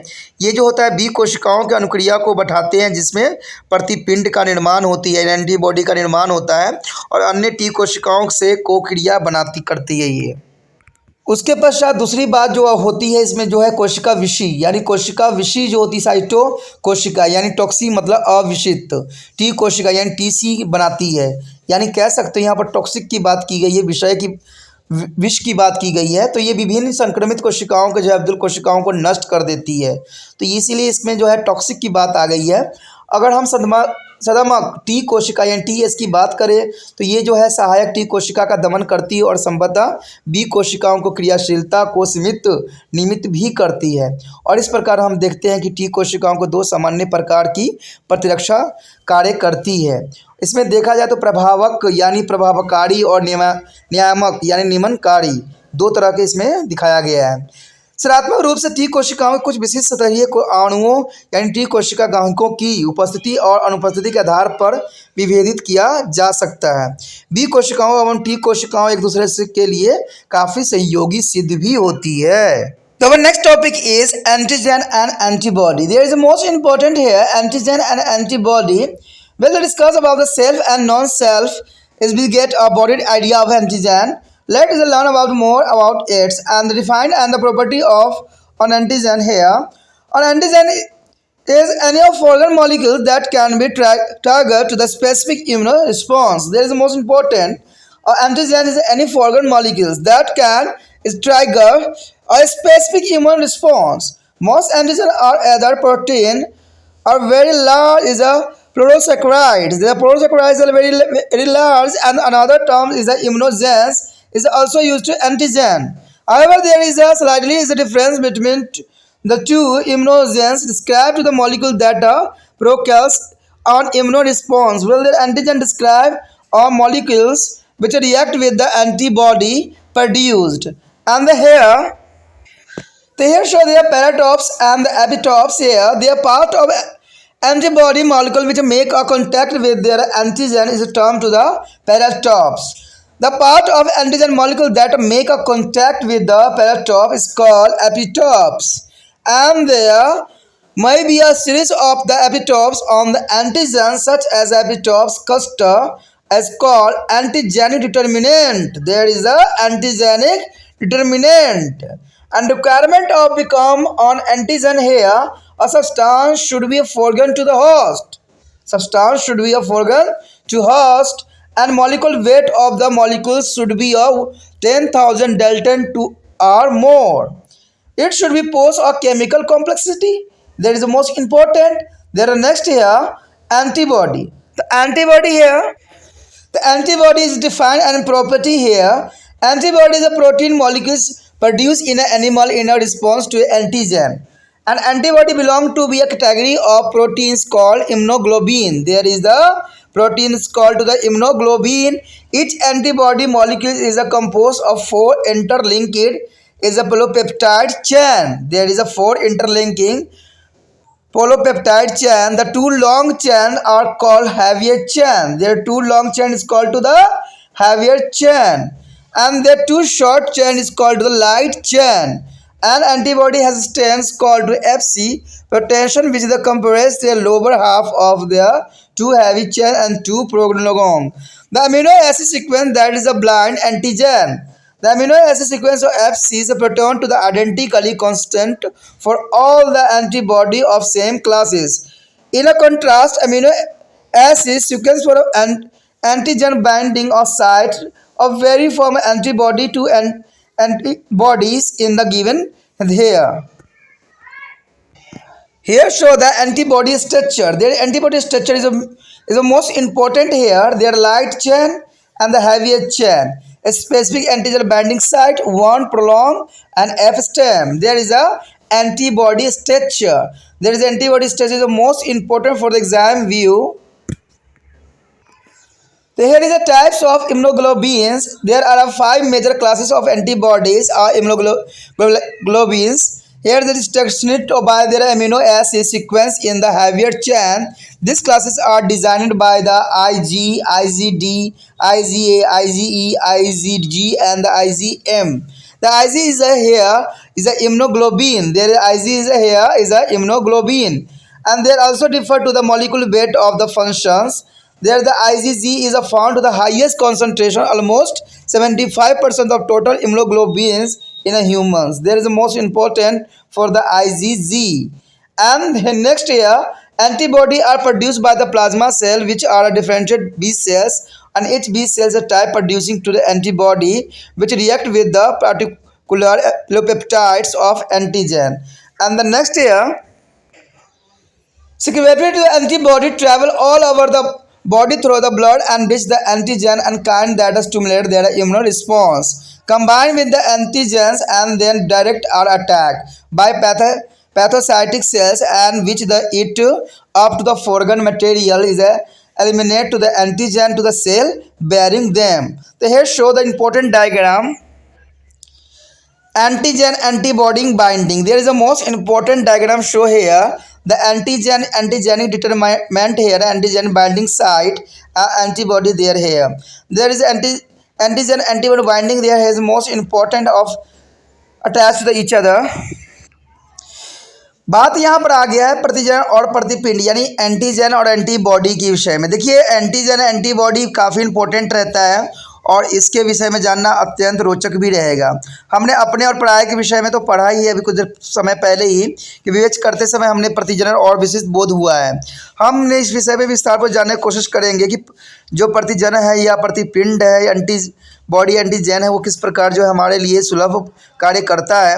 तो सबसे पहली बात तो आता है प्रतिजनन की परिभाषा और गुण के बारे में। देखिए, एक प्रतिजन कोई भी बाहरी पदार्थ जो एक विशेष रोग प्रतिकारक अनुक्रिया को प्रेरित कर सकता है। तो यह इसमें कहा गया है, अगर साफ शब्दों में आप समझना चाहोगे तो यही बात है कि एक विशेष रोग जो है प्रतिकारक अनुक्रिया को प्रेरित कर सकता है, यानी कोई बीमारी को जो है प्रेरित करने के लिए ये काफ़ी इम्पोर्टेंट होता है।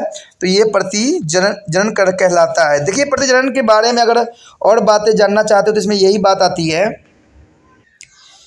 कि अधिकतर प्रतिजन या प्रोटीन या तो बहुत ही बड़े पेलोसेकेराइड्स प्रतिजन के लिए एक दूसरे शब्द का जो है प्रतिरक्षा जनन भी में लाया जा सकता है, यानी इसको प्रतिरक्षा जनन भी में प्रयोग लाया जा सकता है। तभी इस दोनों में थोड़ा सा अंतर बेशकली है।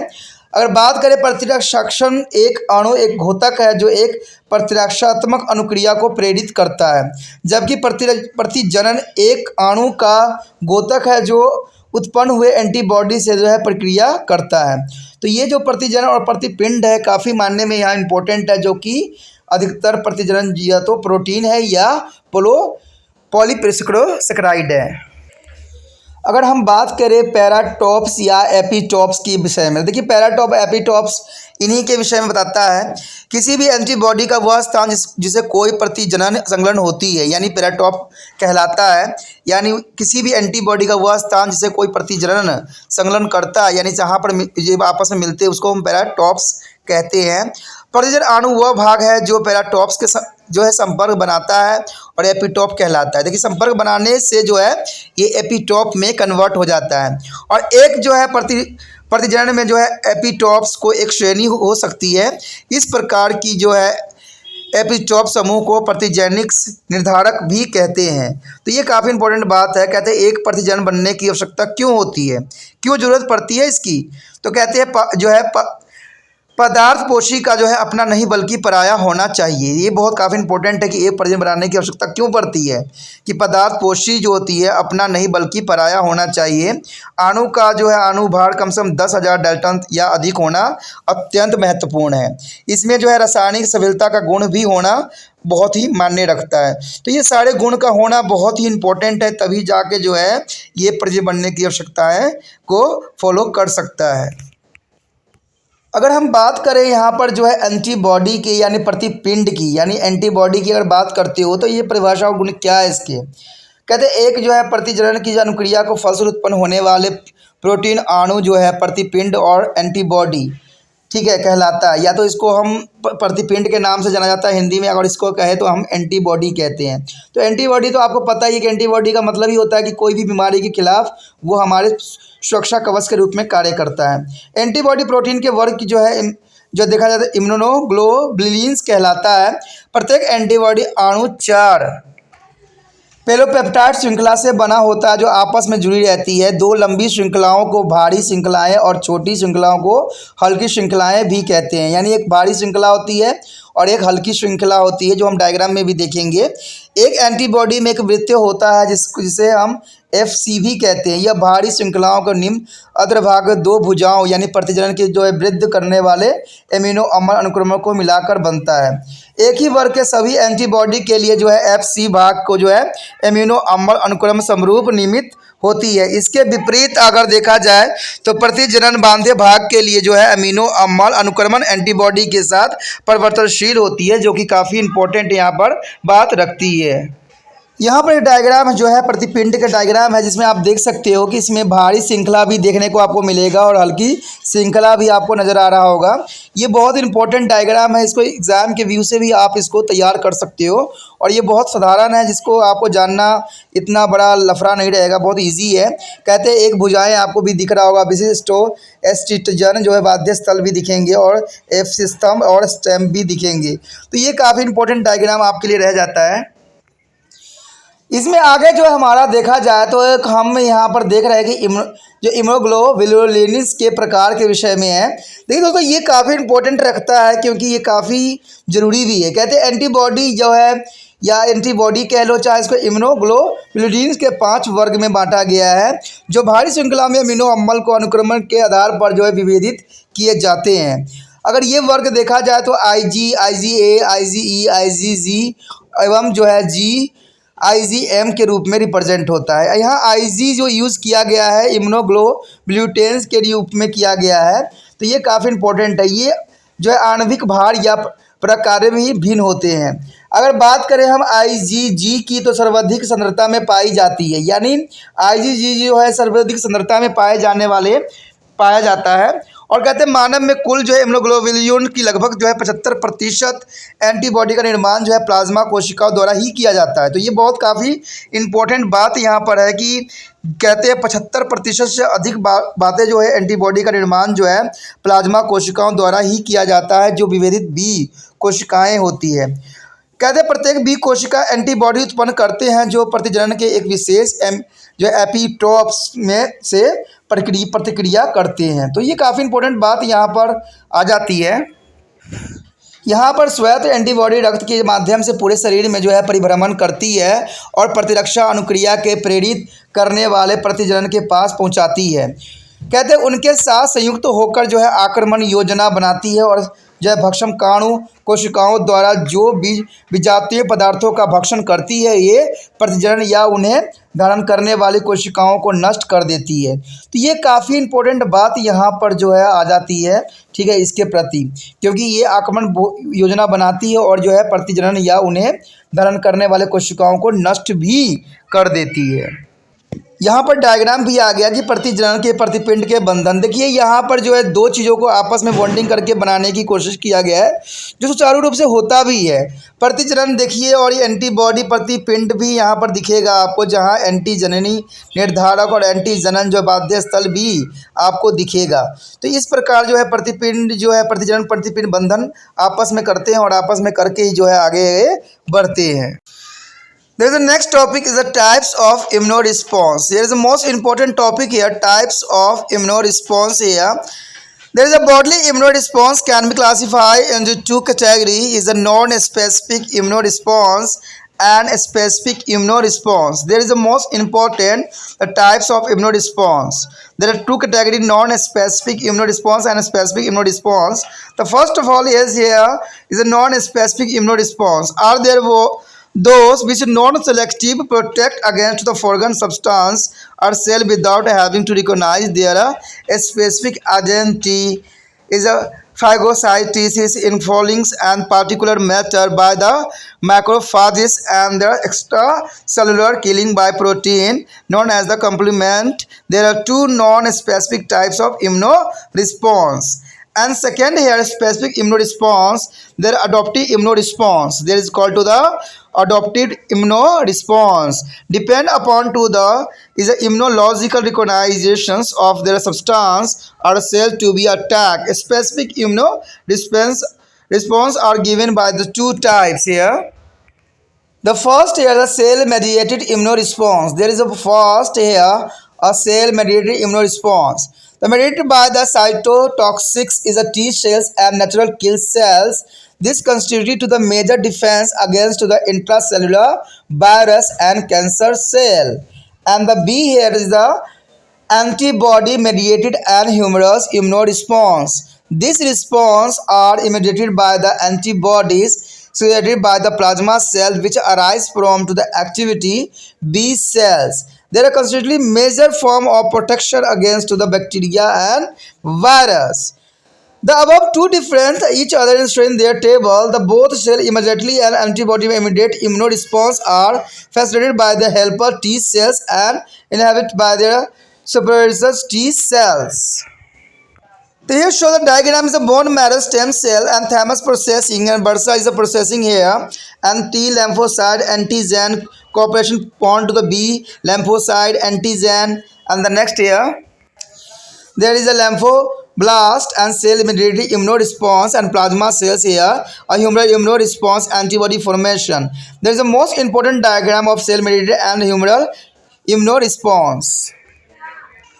Here we show the table difference between the cell mediated and the humoral antibody mediated immunoresponse. There is the most important cell mediated immunoresponse here and the humoral immunoresponse second. There is a killing of the intracellular organism. There is the antibody specific of combined with the antigen with the stimulate their production. And second here destruction of tumor cell. There the combination of antibody with the antigen may be result in the clumpings of molecules or particles. Their toxicities may be or neutralize their uptake and digestion by the phagocytes may be fascinated. There is the most important here. And third here, the third here is the rejections of graft tissue. There is a combination of antigen with the antibody may be also is a causalizing of cellular antigen present on the red blood cells and bacteria. Decline types of hypertoxicity reaction after contact with the containing antigen here. यहाँ पर अगर हम बात करें प्रतिरक्षी अनुक्रिया के प्रकार के विषय में तो ये काफ़ी इंपॉर्टेंट बात यहाँ आता है कि व्यापक रूप से प्रतिरक्षी अनुक्रियाओं को दो वर्गों में विभाजित किया गया है। एक तो है अविशिष्ट प्रतिरक्षा अनुक्रिया और दूसरा जो है विशिष्ट प्रतिरक्षा अनुक्रिया। तो ये काफ़ी इंपॉर्टेंट बात यहाँ है। अगर बात करें अवशिष्ट प्रतिरक्षा अनुक्रिया के तो वे जो बिना चयन के जो है पराये पदार्थों को कोशिकाओं को बिना पहचाने ही उसके विरुद्ध प्रतिरक्षण करता है। वित्तभक्षक यानी कोशिकाओं द्वारा भक्षकाणु क्रिया या कोशिकांशन यानी कोशिकाओं पदार्थों का निगल जाना प्रोटीनों द्वारा जो है कोशिका बाहरी हनन को जो है कंप्लीमेंट कहते हैं। और अवशिष्ट प्रतिरक्षा अनुक्रिया के जो है दो प्रकार की यहाँ पर दर्शाने की कोशिश किया गया है। उसके पश्चात अगर हम बात करें दूसरी की तो दूसरा में तो यही बात बताई गई है कि विशिष्ट प्रतिरक्षा अनुक्रिया यानी अनुकूली प्रतिरक्षी अनुक्रियाएं यानी आक्रमण किए जाने वाले पदार्थ या कोशिकाओं को जो है प्रतिरक्षात्मक पहचान पर निर्भर करती है। विशिष्ट प्रतिरक्षी अनुक्रियाओं भी दो प्रकार के होते हैं। तो इसमें पहला जो आ जाता है आपके कोशिका माध्यिक प्रतिरक्षा अनुक्रिया। ये जो होती है कोशिका विषी यानी विष के टॉक्सिक के रूप में होती है। और टी कोशिकाओं का जो है प्राकृतिक हननता कोशिकाओं के मध्यस्थता में होने वाली प्रतिक्रियाओं के रूप में ये दिखती है। अगर बात करें यहाँ पर प्रतिपिंड यानी एंटीबॉडी की तो एंटीबॉडी जो है माध्यमता अर्थात ह्यूमरल्स प्रतिरक्षी अनुक्रियाएं करती है। ये अनुक्रियाएं जो है प्लाज्मा कोशिका द्वारा स्वयं एंटीबॉडी द्वारा माध्यस्थ की गई होती है और ये विद्यमान सक्रिय बी कोशिकाओं से उत्पन्न होती है। ये कोशिकाओं के बाहर के तरल जीवाणुओं व विषाणुओं के विरुद्ध मुख्यतः प्रतिरक्षण भी करती है। तो ये काफ़ी इंपॉर्टेंट बात यहाँ है। उपरोक्त दोनों प्रकार के भिन्न हैं लेकिन इनमें दिखाया गया है कोशिका मध्यस्थता जो एंटीबॉडी मध्यस्थता प्रतिरक्षा अनुक्रिया सहायक टी कोशिकाओं द्वारा सरल कुचक बनाती है यानी टी कोशिकाओं द्वारा जो है सरल सुकच बनाती है। और ये जो है टी निरोधक यानी टी कोशिकाओं द्वारा रोकी भी जाती है। तो ये काफ़ी इंपॉर्टेंट है जो कि डायग्राम में भी आप देख सकते हो। अभी देखिए यहाँ पर डायग्राम दिखाया गया है कि जो कि अस्थि मज्जा स्तंभ यानी कोशिकाओं जो है उत्पन्न कर रहा है। वर्षा संधारित यहाँ पर उत्पन्न किया गया है और बी जो है लसिका एंटीजन दिखाया गया है और थाइमस संशोधित और टी लसिकाणु और जो है एंटीजन भी आपको यहाँ पर देखने को मिल सकता है। यहाँ पर आपको दिख रहा होगा कि एंटीजन होगा, इसके बाद लसिका जनक भी दिखेगा और प्लाज्मा जो है कोशिकाएँ भी आपको यहाँ नज़र आएगा। तो ये कोशिका मध्य और ह्यूमरल्स प्रतिरक्षी अनुक्रियाओं को दर्शाने वाला ये चित्र डायग्राम दिखाया गया है जो कि बहुत काफ़ी इम्पोर्टेंट भी है। अब यहाँ पर हमारे समक्ष जो आया है वो आया है कोशिका मध्यस्थ प्रतिरक्षी और ह्यूमरस यानी एंटीबॉडी मध्यस्थ प्रतिरक्षा अनुक्रिया में क्या अंतर है। तो देखिए यहाँ पर कोशिका मध्यमिता प्रतिरक्षी अनुक्रिया है और दूसरा है एंटीबॉडी प्रतिरक्षी अनुक्रिया। तो पहली बात तो इसमें यही आती है कि अंतरा कोशिका जीवों का हनन और दूसरी बात आता है एंटीबॉडी प्रतिरक्षी अनुक्रिया यानी एंटीबॉडी विशेष रूप से उन जो है प्रतिजननों से जुड़ी होती है जिनकी उत्पत्ति को प्रेरित करता है। दूसरा है अब्दुल कोशिकाओं का हनन यानी एंटीबॉडी और प्रतिजनन के जो है संयोजन से अणुओं या कणों के ढेर लग सकती है जिनकी विषमता उदासीन हो जाती है। और बात करें यहाँ भक्षाणुओं द्वारा उनकी अंतर्ग्रहण का पाचन जो है सुकर्म हो सकती है। तो ये काफ़ी इंपॉर्टेंट बात यहाँ पर था। अगर बात करें हम तीसरी की तो रोपित ऊतकों का स्वर्गीकरण। देखिए इसमें प्रतिजनन और प्रतिपिंड के संयोजन से कोशिकाओं का जो है प्रतिजनन का जो लाल रक्त कोशिकाओं या जीवाणुओं में विद्यमान रहते हैं लयन भी हो सकते हैं। अब उसके बाद देखा जाए चौथा पॉइंट, तो इसमें कुछ प्रतिजननों के संपर्क के पश्चात जो विलंबित प्रकार के अति संवेदनशीलता प्रक्रिया को दर्शाता है। The next is the types of immunity. There is the most important the types of immunity. There are main two types of immunity.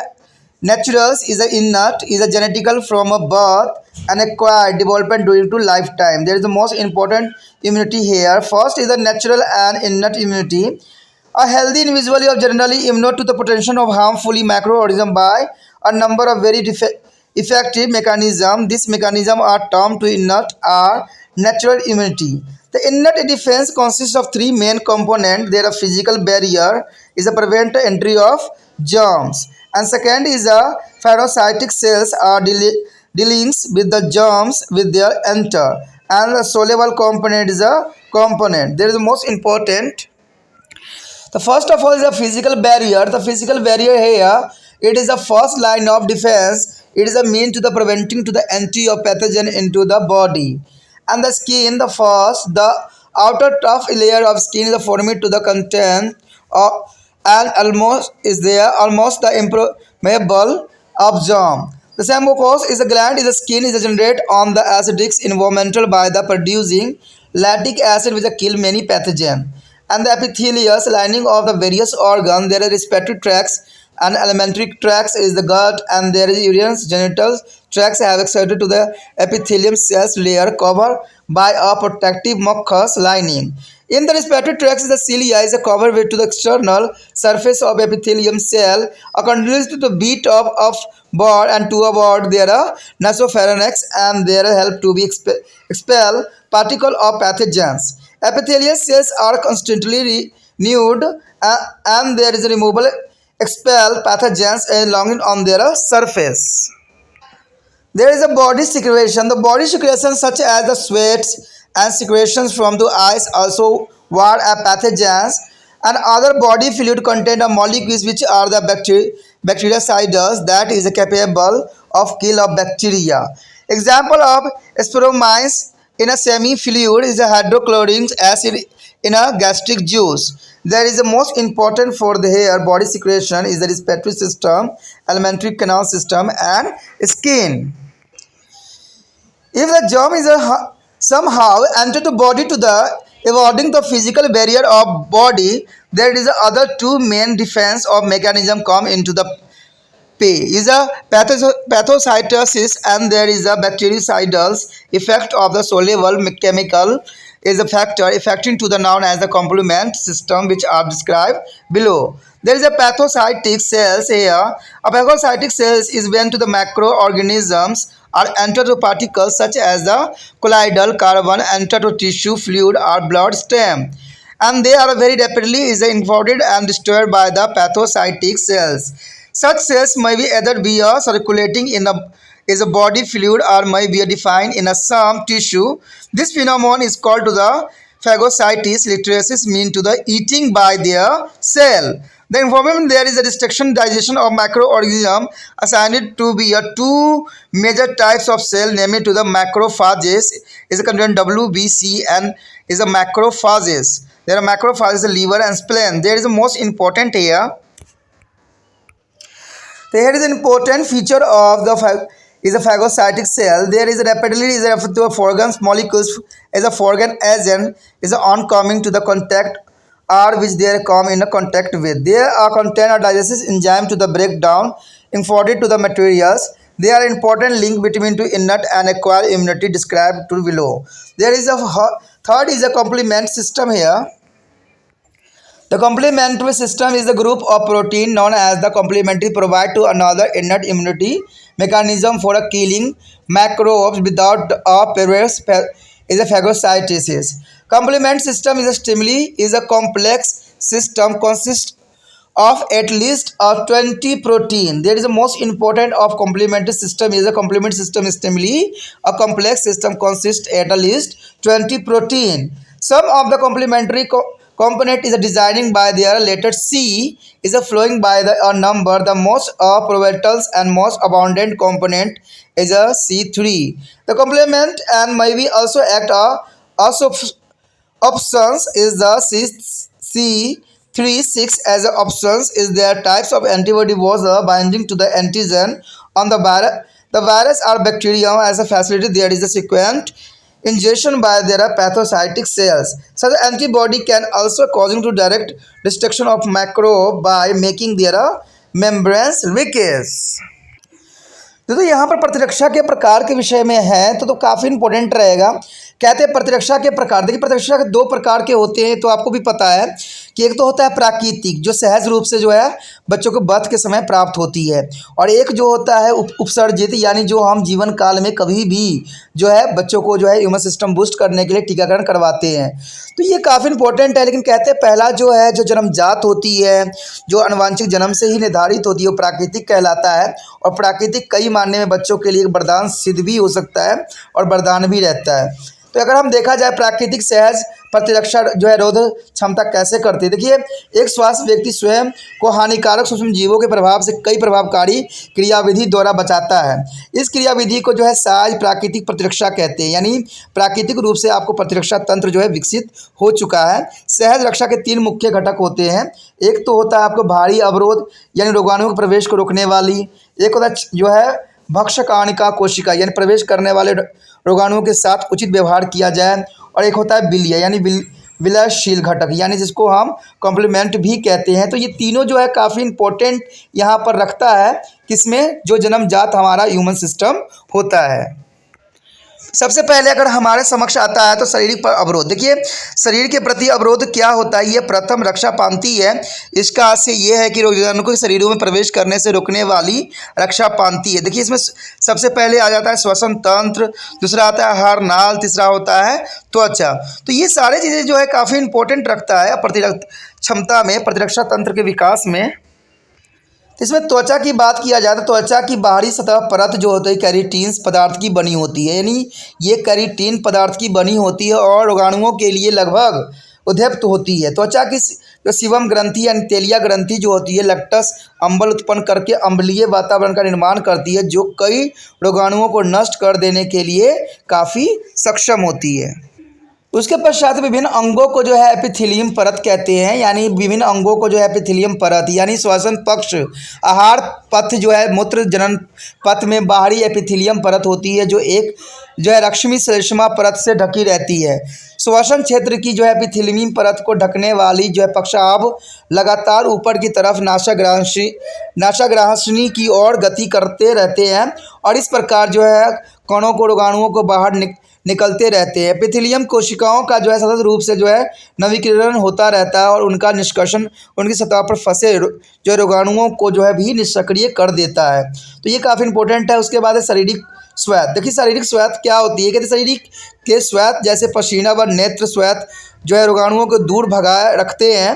अंततः देह तरल पदार्थों में भी ऐसे अणु मौजूद होते हैं जो बैक्टीरिया या नाशी यानी जीवाणुनाशी होते हैं, अर्थात वे बैक्टीरिया को मारने में समर्थ होते हैं। उदाहरण के लिए शुष्क तरल में जो है स्पोमाइनर जठर रस में जो है जो हाइड्रोक्लोरिक अम्ल आदि पाया जाता है, जो कि शरीर स्वाद को रोकने के लिए काफ़ी इंपॉर्टेंट अपना योगदान देता है।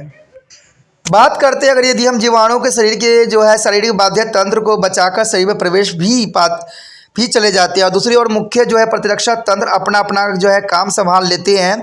भक्षाणु क्रिया और जो है विलयशील रासायनिक कारकों को जो है जीवन नाशक प्रभाव जिसमें सम्मिलित रूप से पूरक तंत्र यानी कॉम्प्लीमेंट तंत्र भी कहलाता है, जिसकी वर्णन नीचे दिया गया है। अब बात करें हम दूसरी पॉइंट की, तो भक्षकाणु कोशिका आती है। देखिए भक्षाणु कोशिका क्या होती है, जब सूक्ष्मजीवी और निष्क्रिय कण जैसे कोलाइडल्स कार्बन उत्तक द्रव्य या रक्त प्रभाव में पहुंचाते हैं, तो ये जो है भक्षकाणु कोशिका द्वारा जो है शीघ्रतापूर्वक निगल कर नष्ट कर दिए जाते हैं। ऐसी कोशिका या तो शरीर तरल पदार्थों में संचलित होती है या कुछ उत्कों में जो है अवरुद्ध भी हो जाती है।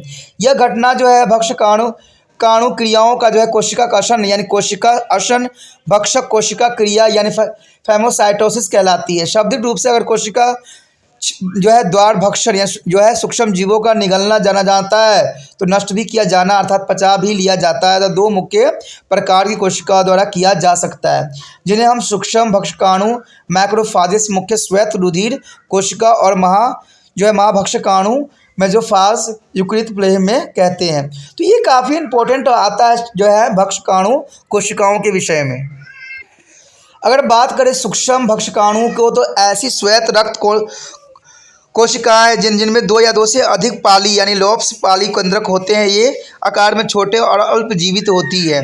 महाभक्षकाणु जो होती है कोशिकीय भक्षक कोशिकाएं होती हैं जो आकार में बड़ी और दृढ़जीवी होती है, और ये लगभग सभी अंगों और ऊतकों में पाई जाती है। लेकिन अगर विशेष रूप से ये फेफड़े और यकृत पहिए में पाई जाती है, तो ये फेफड़े और यकृत में जो है पाया जाना इसकी विशेष गुणों को दर्शाता है। अगर बात करते हैं भक्षकाणु कोशिकाओं के मुख्य गुण के बारे में, तो ये बाहरी आणविक एजेंट के संपर्क में आते ही जिनके संपर्क में आते हैं उन्हें तेज़ी से जो है निगल जाते हैं। निगलते गए पदार्थों के जो विखंडित करने के लिए इनमें पाचक एंजाइम भी होता है। ये सहज और उपसर्जित प्रतिरक्षा के बीच एक महत्वपूर्ण कड़ी का कार्य भी करते हैं। उसके पश्चात है पूरक कंपोनेंट तंत्र। देखिए कंपोनेंट जो है इसकी आखिरी है, जो कि हम क्या कर रहे हैं नेचुरल इम्यून सिस्टम के विषय में बात कर रहे हैं, जो कि हमारा जो है जन्मजात ही उत्पन्न होता है। तो कंपोनेंट भी जो है उसी के एक उदाहरण है। कहते हैं पूरक तंत्र जो है प्रोटीन तथा समूह जिन्हें हम कॉम्प्लीमेंट नाम से भी जाना जाता है, दूसरी प्राकृतिक सहज प्रतिरक्षा प्रणाली है जो कि सूक्ष्म जीवों के जो है कोशिका श्वसन के बगैर को मार देती है। पूरक तंत्र का जो है अत्यंत जटिल तंत्र है जिसमें न्यूनतम 20 प्रोटीन होते हैं, यानी 20 प्रोटीन इसमें पाया जाता है। कुछ कंपोनेंट घटकों के जो है लिखने का तरीका यही है कि अंग्रेजी के अक्षर सी के बाद कोई एक अक्षर संख्या दी जाए। सबसे मूलभूत सर्वाधिक जो घटक है C3 है। कंपोनेंट घटक जो है अगर देखा जाए C36 की जो है भांति कार्य भी करती है, और ऑप्सांस एक प्रकार की जो है रोग प्रतिरोधक है जिसके विषाणुओं और जीवाणुओं के प्रतिजनन के संयोजन कर उनके भक्षक कोशिकाओं द्वारा निगले जाने की सहज बनाता है। ऐसे प्रतिबिंब सूक्ष्म जीवों के झिल्ली के जो है क्षेत्र में बनाकर भी उसकी सीधा विनाश किया जा सकता है। तो ये काफ़ी इंपॉर्टेंट यहाँ पर बात रखता है। आप देखते हैं कि जो मानव द्वारा विकसित इम्यून सिस्टम कौन कौन से है उसके विषय में क्या है हमारे लिए देखते हैं। The next is the most important acquired immunity. There is acquired immunity is artificial immunity. It is immunity is a mediated of lymphocyte and characterized by antigen specific for memory. On the is acquired immunities is there may be a broad about it is individually in the too many way by the infections, so that is antibody are produced against the infected agent and by their deliberate to the artificial immunizations, and this is a term to the activity of acquired immunity. And the by transfer for unactive immunize an individual through their blood, serum, component, etc. This is called to the passive acquired immunity. That is the most important. They have first here the active acquired immunity. The active acquired immunity due to the infection fall into two general categories. Some infections such as the diphtheria, whoopings, coughing, smallpox, and the mumps usually are introduced to the lifetime immunity is a pattern once recovered does not be get a disease is a sequentially. Another disease such as a common cold, influenza, bacillus dysentery, and the pneumococcus pneumonia confer immunity for the shorter period and sometimes only for a few weeks. The next is a passive acquired immunity. There is the most important. It may be developed in the following way. The transfer of the antibody means IgG from to the mother into the fetus across the placenta. And the next is a breastfeed children also receive to the antibody from to mother as a milk. And polished human immunoglobulins is also used as a source of antibody in a number of cases, including measles as an infection and infection of hepatitis. And the fourth is a human immunoglobulins is also give to the patient with the constitutional inability to be a make antibody globulins. There is the most important here for the artificial antibody.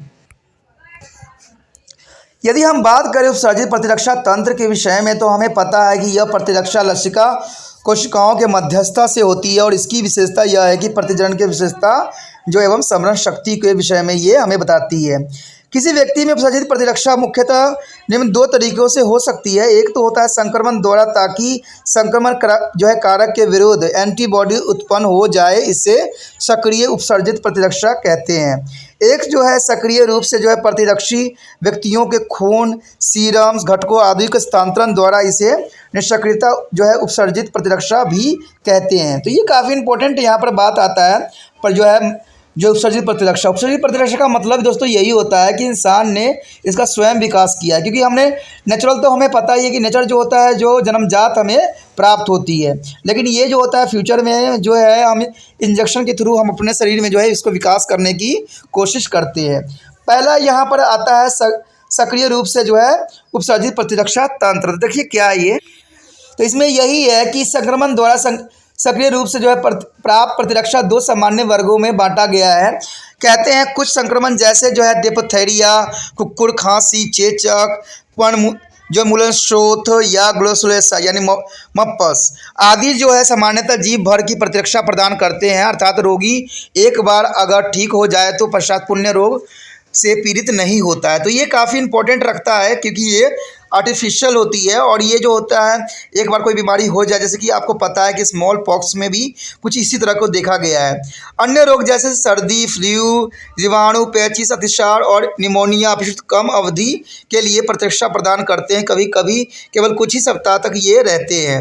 उसके पश्चात अगर दूसरी बात देखा जाए तो दूसरी बात आती है निष्क्रिय रूप से जो है उपसर्जित प्रतिरक्षा। यानी इसमें देखा जाए तो प्रतिबिंब उदाहरण जो है आईजीजी का स्थानांतरण माँ से अपरा के द्वारा भ्रूण में होता है, और माँ का दूध पीने वाले बच्चे माँ के दूध से एंटीबॉडी प्राप्त कर सकते हैं। एकत्र मानव इम्यूनोग्लोबुलिन्स की जो है मिला जुला कर भी उसको मामलों में एंटीबॉडी के स्रोत की भांति काम में जो है लाया जा सकता है, जैसे खासरा संक्रमण, विकृत शोध संक्रमण से। और मानव जो है इम्यूनोग्लोबिन्स के रोगियों को भी दिया जाता है जिनमें ग्लोबिन एंटीबॉडी निर्माण में जन्मजात अक्षमता होती है। तो ये काफ़ी इंपॉर्टेंट यहाँ पर बात रखता है। The next topic is active immunization is a vaccination. There is active immunization means vaccination. The people had observed to the past that individual was recovered from the content diseases are protected from the lifetime foreign occurrence, and there gives arise to the concept of immunizations. Edward Jenner introduced the vaccinations in the 1796 using to the cowpox to be a protest against the smallpox. There is the most important experiment for the Edward Jenner is the vaccinations. To object of vaccination introduced to the attitude of germs into body, their body is then to generate to the specific population of memory cell. These as memory cells can be rapidly increasing in the number on the renewed contact with the some antigen, and more antibody can be produced to provide to the protection against the infection. That is the most important. The next is the types of vaccines here. The three main types of vaccine are available for kill the organism is a vaccine. Example: typhoid, cholera, pertussis, buffalo cough, rabies, and poliomyelitis. It means polio. And the liver altitude is a beacon organism and is a vaccine. Example: BCG, rubella, measles, and the polio. And annotations of means natural is the behavior of the organism without causing to a disease. There is an active multiply organism provide to steroid to antigen supply. And the third is a toxic vaccine. There is a toxic vaccine example of diphtheria and tetanus. Toxic is a chemically and physically modified toxic that is no longer harmful but is returned to the immunosensitives. And there is the important vaccines, the BCG, DPT, and the MMR. There is a BCG, the Bacillus calmette guerians, is the calmette and guerians were to the scientists who is the contribute to the development of tuberculosis vaccines. There is called to the BCG. The DPT is a triple vaccine. Its antigen is a diphtheria, tetanus, toxoid, and there are pertussis and virulentia, bureaucracy, and the whooping cough or organism. And MMR is their vaccine is attenuated is a strain of the measles, mumps, and the rubella. The another class of vaccine termed to the polysaccharide vaccine are available is a comprising to the vaccine for influenza and the meningitis or pneumonia. In this vaccine there is a event immunizing protection of organism they are used, and the vaccines are further against the malaria, leprosis, anthrax and AIDS. तो हमारा यहाँ आता है सक्रिय प्रतिरक्षीकरण यानी टीकाकरण। देखिए बहुत इंपॉर्टेंट बात यह है। अब टीकाकरण के बारे में अगर हमने बात किया है तो सक्रिय प्रतिरक्षीकरण यानी टीकाकरण में क्या क्या आया है और क्या इसे जनमानस के लिए जो है हेल्प सिद्ध हुआ है, तो इसके विषय में हमने यहाँ बात करना है। कहते पुराने ज़माने में लोगों में देखा कि जो लोग एक बार किसी बीमारी के बाद स्वस्थ हो जाते थे उनमें उस विशेष रोग के उम्र भर पुनरावृत्ति नहीं होती थी। इसे हम प्रतिरक्षीकरण की संकल्पना को जन्म हुआ। एडवर्ड जेनर ने जो है गौ चेचक यानी काउ पॉक्स का प्रयोग करके 1796 में चेचक की प्रतिरक्षा का टीका प्रारंभ किया। तो ये काफ़ी जो है साइंस में एक चमत्कार के रूप में ही देखा गया। टीकाकरण का उद्देश्य जो है निष्क्रिय कीटाणुओं को शरीर में प्रविष्ट कराता है और जो है शरीर व समृद्धि कोशिकाओं को विशिष्ट जनसंख्या उत्पन्न भी करता है। यह समृद्धि कोशिका जनसंख्या में बड़ी तेजी से बढ़ती है और सामान्य प्रतिजनन को पुनर्विकृति संपर्क द्वारा जो है संक्रमण के विरुद्ध प्रतिरक्षण के लिए अधिक संख्या में एंटीबॉडी उत्पन्न किए जा सकने के लिए अग्रसर रहता है। तो ये काफ़ी इंपॉर्टेंट रखता है कि टीकाकरण कितना इंपॉर्टेंट रखता है और इससे कई बीमारी जो है सक्रिय नहीं हो पाते हैं। अगर बात करें यहाँ पर टीकाकरण के प्रकार के, तो आपको पता ही होगा कि कहते हैं 3 प्रकार के टीका यहाँ पर उपलब्ध होते हैं। मारे गए जीवों द्वारा टीका के रूप में प्रयोग किया जाता है। उदाहरण के लिए जो है टाइफाइड, हैजा, खांसी, रेबीज और पोलियो, ये सारे जो होते हैं मारे गए जीवों द्वारा टीका का उत्पादन किया जाता है। एक होता है जीवित होता है तनुकृत यानी दुर्बलता जीवों द्वारा टीके के रूप में प्रयोग करना, जैसे बीसीजी हो गया, रूबीला हो गया, खसरा हो गया, पोलियो हो गया। तो ये जीवित तकनीकी द्वारा बनाया गया होता है। तनुकृत जीवाणु बिना रोग पैदा किए हुए ही अपना जो है प्राकृतिक व्यवहार प्रकट करते हैं और सक्रिय रूप से वृद्धि करने वाले जो है जीवाणु सतत रूप से जो है प्रतिजनन जो है आपूर्ति करते रहते हैं। तो ये काफ़ी इंपॉर्टेंट बात यहाँ पर रखता है। तीसरी बात जो यहाँ पर आती है वो आता है जो है टक्साई टीके, यानी टक्साई टीके भी इसमें इंपॉर्टेंट यहाँ रखता है। देखिए इसमें यही बात बताया गया है कि ये जो उदाहरण के लिए जो है डिप्थीरिया एवं टेटनस आती है।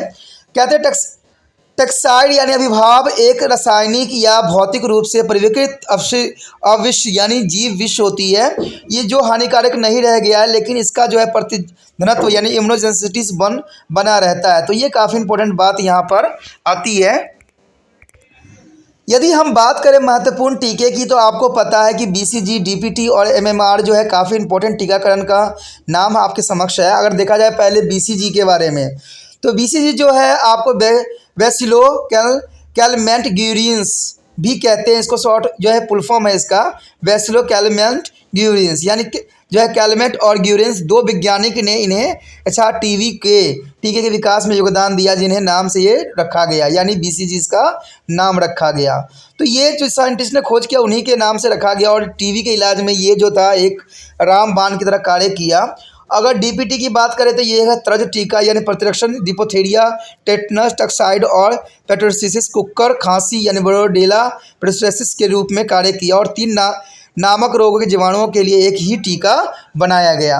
अगर एमएमआर की बात करें तो ये टीका खसरा, ग्लूसरोस और रूबेला का है। एक अन्य प्रकार के तंत्रित टीके हैं जिन्हें हम पॉलीसेकेराइड टीके भी कहते हैं, जो उपलब्ध होता है, जैसे फ्लूड, मेनिंजाइटिस व जो है निमोनिया। इस टीकों में जीवों के उपयुक्त जो है प्रतिरक्षा जनित भाग प्रयोग किए जाते हैं। तो ये काफ़ी इंपॉर्टेंट बात रखता है। अगर भविष्य के देखें टीके के, तो मलेरिया जो है, कुष्ठ रोग और एंथ्रेक्स, एड्स जैसी बीमारियों के लिए भी टीका जो है खोजी जा रही है और हो सकता है कि भविष्य में इस पे भी विजय पा लिया जाए। तो इसी के साथ हमारा टॉपिक ख़त्म हो जा रहा है। बहुत इंपॉर्टेंट टॉपिक था। अगर अच्छा लगा तो लाइक, शेयर, सब्सक्राइब कीजिए और दूसरे बच्चों से जितना हो सके शेयर करना है। और इसके लिए आपको कुछ भी नहीं करना है, सिर्फ जाना है यूट्यूब पे और लिंक को कॉपी करना है और व्हाट्सएप स्टेटस पे लगा देना है।